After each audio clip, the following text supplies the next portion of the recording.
Welcome to Good Morning Hospitality, your one-stop shop for the latest news, noteworthy trends, and thought-provoking discussions across the industry. From hotels and short-term rentals to all things travel and hospitality, you'll find each episode equips you with the information that you need to start your week. Join us on Good Morning Hospitality every Monday, wherever you get your podcasts.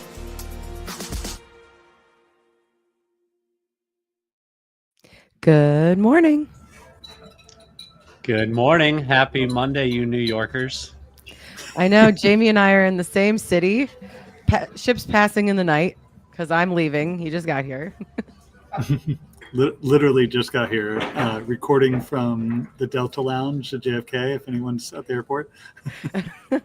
I will say we must be like the most, background versatile podcast because one of us is like always changing, except for Michael. Michael's always same old, but we're constantly on the move.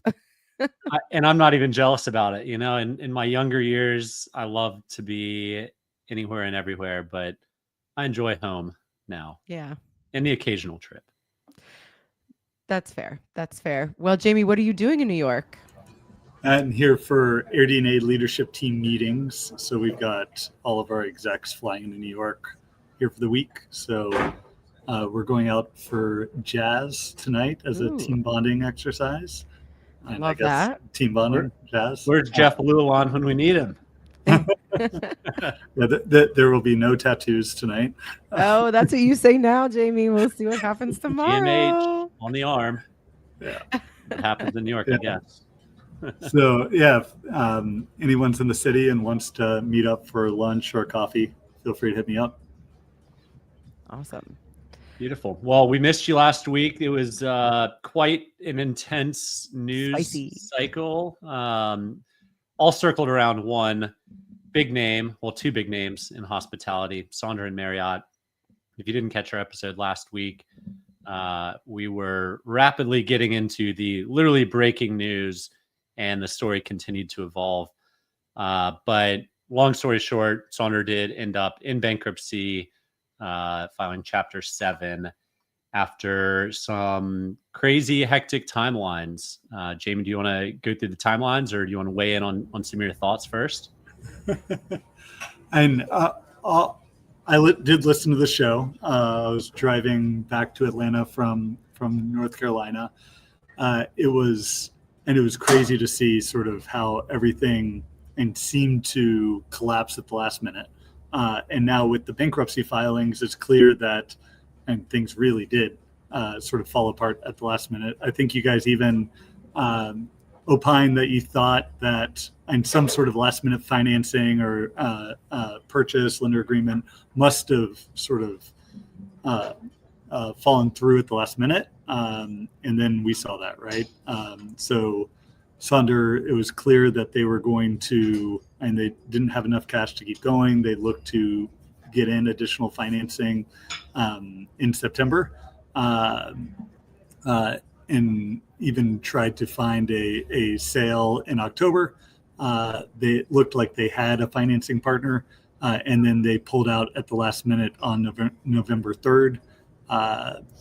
Sonder then had to notify Marriott on November 6th that they're running out of cash, get a last-minute loan, and then Marriott noticed them of default and ended the licensing agreement on November 7th the next day. So a whole lot happened, in that month-long period. Yeah. So we were also talking about this last-minute pullout with the lender, thinking that Marriott might have had a better way to smooth this over than they did by just immediately pulling out. But I guess it was just the end, and they're cutting their losses. But it seems they've gotten a lot of heat for the way that they have handled this. Yeah, if it's the end of September and you're like, oh crap, we are really on our last straw, we got to figure something out fast. I mean, I'm the kid that did the homework 2 days before it was due, not waiting until the night of. But it seems like you're putting yourself in a pretty tough financial situation if you're waiting 45 days until day zero to go out and try and raise money, or even to try and transact. I will give the Vacasa team, kudos for finding two buyers. They had DK and Costigo wanting to transact and lining up. It was probably a more attractive asset and longer timelines to due diligence than what Sonder seemed to give their prospective buyers. But in the end, I mean, we've seen Sonder had a lot of struggles reporting financials. Obviously, their financials were an absolute mess, and it ended in a financial disaster. And it's something that they should have seen coming.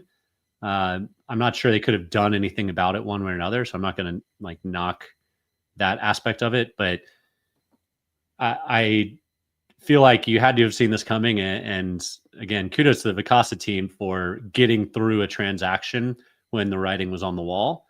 Sonder was unable to do it.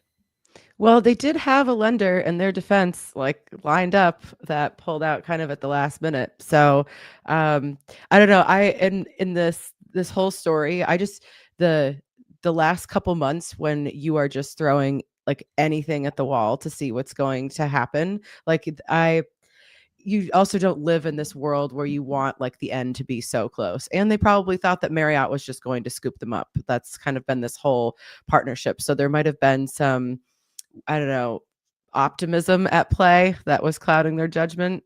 True. Yeah. If you have lending lined up and Marriott is a fail safe, right? then you got to feel fairly comfortable. That's a good point.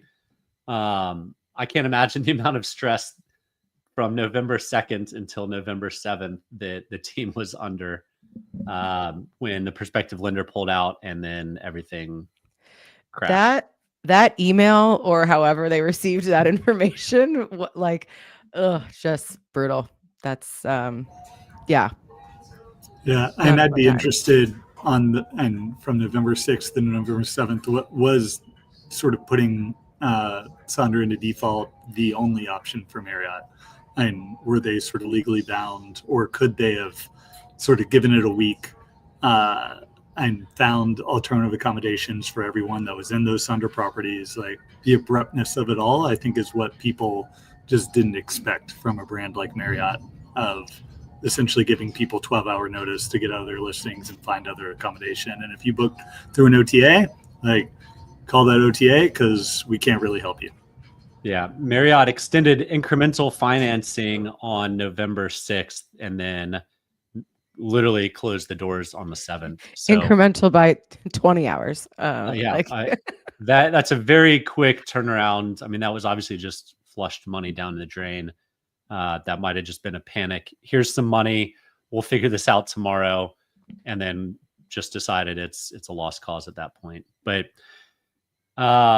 I think we'll continue to see more of this story evolve over time. What our regular scheduled programming last week typically is right after earnings, is to go through earnings discussions. And boy, did Expedia kill it. And their stock bumped. I think the after hours was up 17% right after the earnings. Jamie, tell us why. Yeah, and we sort of heard it from Booking, and it was almost 4 or 5 weeks ago that they had a great quarter. So it sort of teed Expedia and Airbnb up for some big upside, and they both sort of beat consensus. They both beat Wall Street's estimates. So Expedia, B2C, their consumer businesses, Airbnb or Vrbo, Expedia and Hotels.com was up 7%. Versus Q2, it was only up 1%. So we're all sort of really worried going into this quarter. Could it go negative? Were they going to be able to re-accelerate? And they definitely did. Vrbo was returned to growth and low single digits, but where the first half of the year it was sort of flat first 2024. That's good. They're sort of back to growth. And one thing that concerned me a bit in listening to Expedia's earnings was that they sort of noted that for Vrbo, Q3, 20% of the bookings were from their promotion suite. So supplier funded discounts, and that was up from 10% in Q2. So we had Tim on the podcast. He talked about these new features that they're rolling out to suppliers, essentially like ways to give certain guests discounts. And it does look like in the quarter for the corner sort of summer bookings in Q3, they really benefited from these discounts. And it's just a question of where the economy is and where it was this summer, and is it just discounting that's going to drive growth, or is overall travel industry sort of, is it healthy or not? And then Michael, and this is the last one, but I expect you'll get to it. And B2B bookings up 26% year over year, and they are just firing at all cylinders with their B2B business.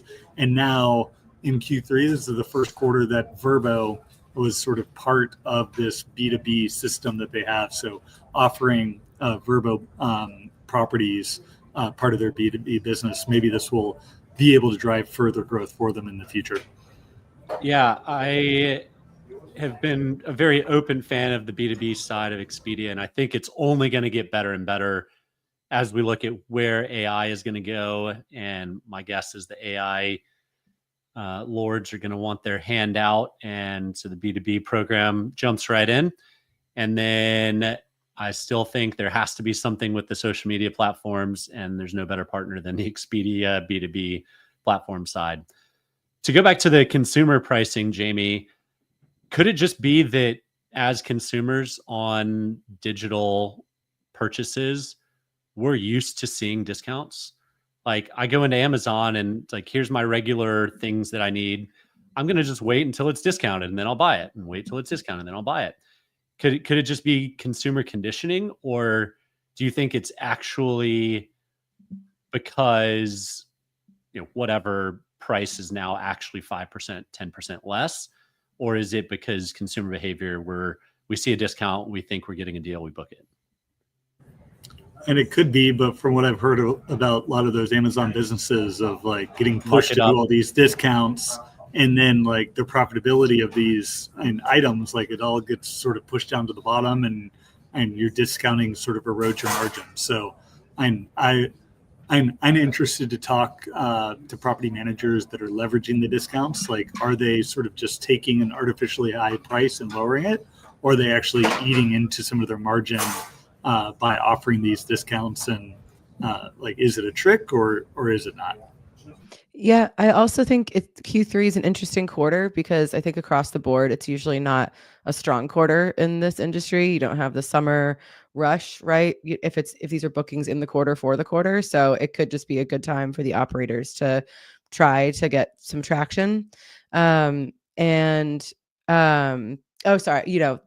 Sorry, the summer quarter is usually very good, but I'm curious if it was just like a fire sale of like the end of the inventory, right? For that they didn't sell previously. But I also am concerned about all of these different discounting options, because I think it kind of points to a little bit of panic on the supplier side.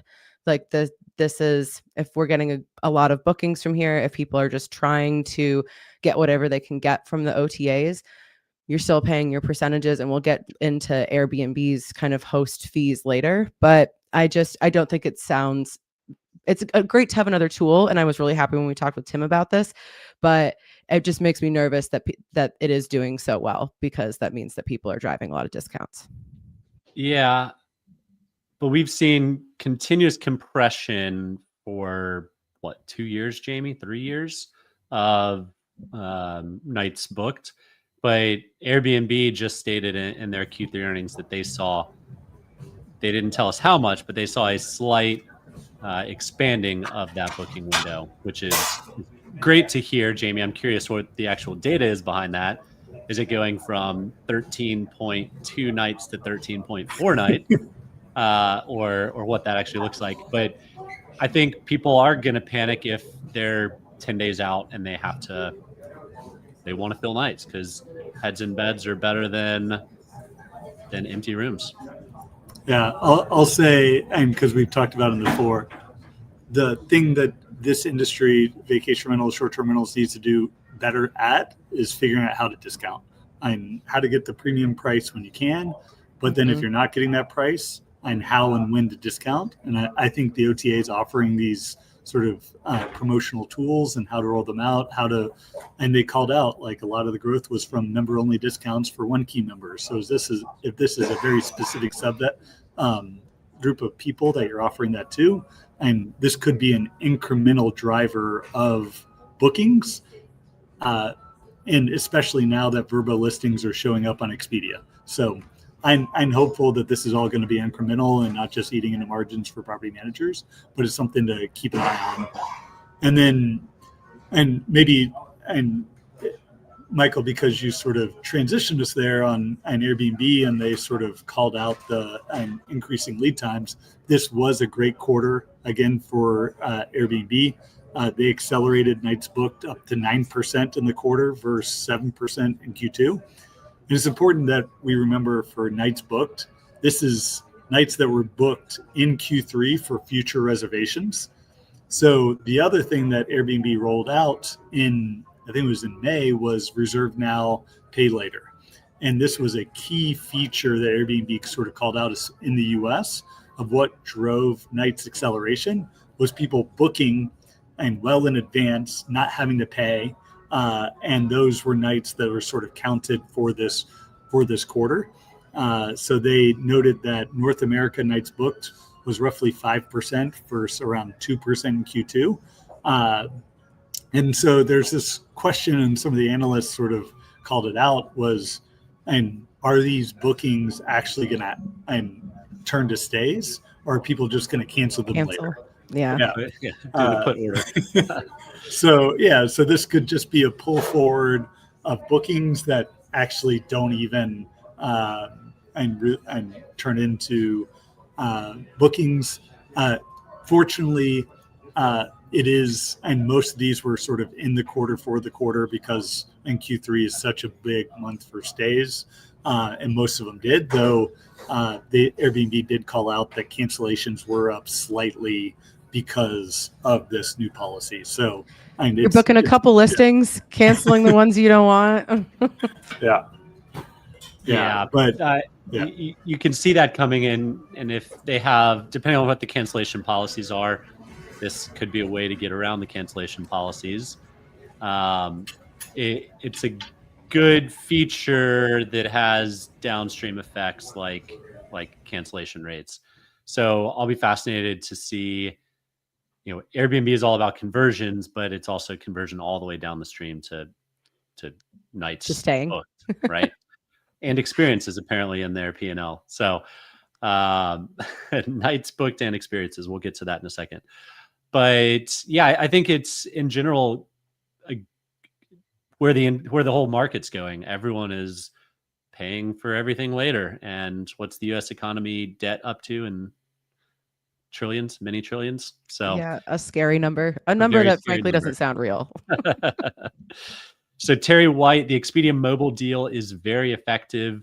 It's always my most underperforming channel, but the deal is working very well. So heard it here first. The Expedia discounting and the how many years of integrations did they take to weave Vrbo into Expedia? They're seeing the benefits of it, and when you have a after hours bump of 15 to 17% for a very mature company, you see it in the numbers. All the people that struggled through all that technology back-end integration, dealt with all of people like us chattering about it, like what's taking so long. There must be a little feel of like vindication. Like it was worth it. Did it. Yeah, that's gonna be hard. Yeah. And then because Terry mentioned, I'll note that Airbnb called out that in-app bookings grew by 17%. So bookings made through their phone app are now 62% of overall bookings. And they saw a 3% decline on desktop bookings. Still crazy to me. Still crazy. It is all phone and ways to drive incremental bookings and for someone booking. And like Terry said, mobile app is where it's at. So Jamie, we've got the buy now, pay later, or book now, pay later, and we've got the discounting from Expedia. Those are more business levers than market conditions. So it kind of scares me that neither had necessarily much better market condition improvements, but potentially more drafted on the changes of the business plan or the business model. Is there anything concerning there for us? I'm not concerning because we expected it to be sort of this slow growth environment, and expectations of U.S. growth anywhere from 3 to 5%, and they were slightly higher than that, 1 or 2% higher. I don't think is concerning. I was sort of encouraged by them and Airbnb and Vrbo, and we heard it earlier from Booking. No one sort of called out the government shutdown as an impediment to the business. So as they got into October, and they all called out that October is looking really good. They even saw some acceleration into October. And then both Expedia and Airbnb upped their guidance for Q4. So everyone's feeling a little bit better. Airbnb did roll out their buy now, pay later or book now, pay later to other countries. So we're going to start to see the impact of this sort of flowing through to Europe, Canada, other places. And we probably don't have to get too much into it, but they also called out sort of record applications for their services and experiences business. So that is something that we haven't seen yet as a meaningful part of their revenue or experiences or seats booked. But that's something that may be coming given the sort of the applications are a forward indicator of future supply. Well, the big feature that it's not an experience, but the service that has been touted has been the addition or the partnership with Instacart. And this is getting everybody so excited. I mean, it's a great service. I think it's cool. I don't know if it deserves the level of oh my God, this is groundbreaking that it's kind of getting right now, but it's cool seeing it roll out in a couple of cities. Logistically, I find this to be something that I don't know how it would work really at scale. I can see some properties really doing well with this, but I think it's just a cool feature. And I'm sure there's going to be someone that does both and has some fiery Reddit comments down the line, which I will try to find, but it's cool. I don't know. I don't think it deserves crazy fanfare, but I think it's an interesting partnership. Yep. We know Airbnb is an absolute PR machine, and Instacart's a household name. Airbnb is too. I think I've used Instacart 3 times in my life. Maybe other people use it religiously. I'd rather save the money, but call me cheap. And when you're on vacation, yes, I don't know about you guys, but typically the first day you drop your bags, you go to the grocery store, you stock up, you eat out, you have leftovers, you cook a couple nights, whatever. I think there's certainly an application there, but I don't think in the end it's going to be anything impactful or meaningful for the bottom line. Yeah. And what I was excited about in the release was the sort of host incentive. So if a guest does it as a host, first time you're going to get $100. Each subsequent time you're going to get $25. I don't know. I suspect this is being funded by Instacart, not by Airbnb. So it's maybe not a change on their position there, but anything that Airbnb is offering that can just be some sort of incremental revenue coming into hosts, and it's not just something that Airbnb is sort of going around the host, circumventing the host to offer to the guests, I think is an incremental benefit. And if they see this as that being sort of the incremental driver, I know why it's a success for some of their experiences and services they're offering, and maybe this is a reason for them to start offering more incentive to hosts to promote some of their service offerings. Yeah, I can see the comment, the pictures now. The Instacart delivery driver tries to drop off all the groceries. The code isn't working. They have to leave all of the groceries outside. The guest arrives, groceries are ruined. That is something that was one of the first things I thought is all these guests that have trouble getting into their homes, the logistics of this. But it also, if you just show up at your vacation and the house is stocked, that's also pretty awesome. So. That would be awesome. But yes, logistically speaking, we all know how hard it is to get inside. Most of the time, groceries are just dropped off at the front porch.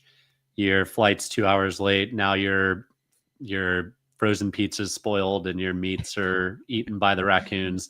I mean, who knows? The kids are could screaming. turn into some funny things. I'll be excited to see some of the photos that play out here. But Jamie, my head went exactly the same as yours.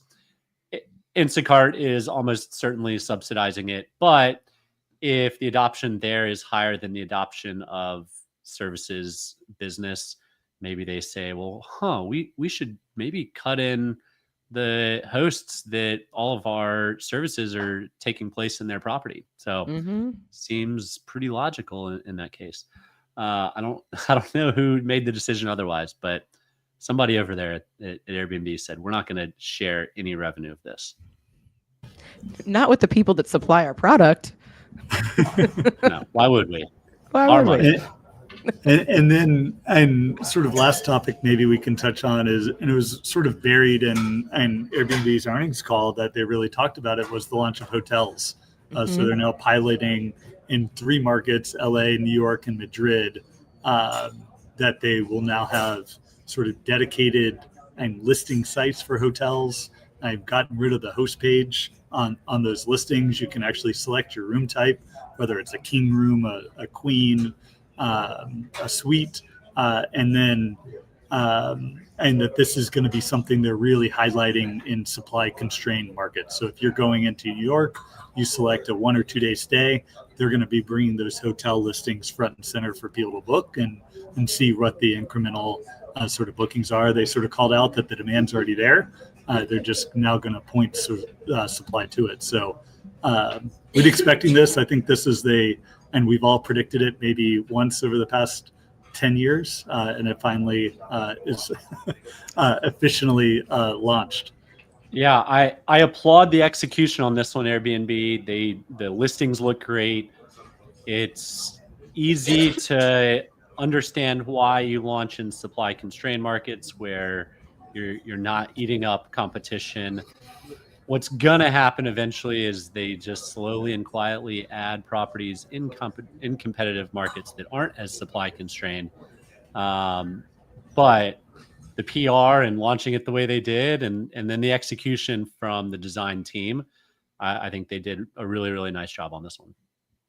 Yeah, I agree. And it's interesting to see Madrid on there. I mean, obviously Madrid's a very popular city. I would have thought that if they were looking at kind of the cities that are very supply constrained and very in the news with Airbnb and short-term rentals, I thought Barcelona would have been another option. But maybe Barcelona just hates Airbnb on such a visceral bone level that no one wanted to do it. I don't know. But I think we'll start to see those in like kind of the over tourist areas. I would think that would make sense, especially in Europe, for them to kind of pop up. And Jamie, we have a question here from Terry White. Speaking about Airbnb, I jacked my rates 18.5% to offset the supplier commission. And it looks like they're still charging the guests a service fee. Is that the case? Are you hearing the same? I'm not hearing that. And I did post on that over the weekend on sort of some of the changes that we saw with Airbnb. On October 27th, they moved for PMS connected listings from the split fee to host only fee. And we're scraping these listings every day. We saw 445,000 listings sort of move from split fee to host only fee. So that definitely happened, and we're looking at the sort of at the checkout, like what fees are being charged. So we're not broadly seeing that. And then what I thought was really interesting in the post was about this was how many hosts did we actually see raise their rates to offset that additional fee that they're now paying. And we saw for property managers, it was only like 30%. Another 30% sort of partially covered it, and then another third sort of we didn't see them increase the rates at all. So maybe quite a few property managers sort of doing a wait and see. And this is sort of a slower period for bookings. getting a sense of, okay, is everyone else raising their rates? Am I going to be sort of at a disadvantage if I fully offset my rates? And yeah. Well, everybody's waiting to see what are we all going to take a little bit of a hit just to see, because we don't want to be the highest rate in the area. It's like that Spider-Man meme of everyone pointing the gun at each other. Really an interesting couple weeks. Lots of little tidbits coming out. Jamie, we hope you have a great time in New York and maybe come back with a GMH tattoo, Wild Night of Jazz. You never know. Maybe an Air DNA tattoo to go with it. Michael, do you have any fun plans for the week? I don't believe so. No, same old here. Same old. Well, thank you everyone for tuning in. All of our live listeners, Terry White, great to see you back on the show. You can find all of our links in the show notes, and like and subscribe. We will see all of you guys next week.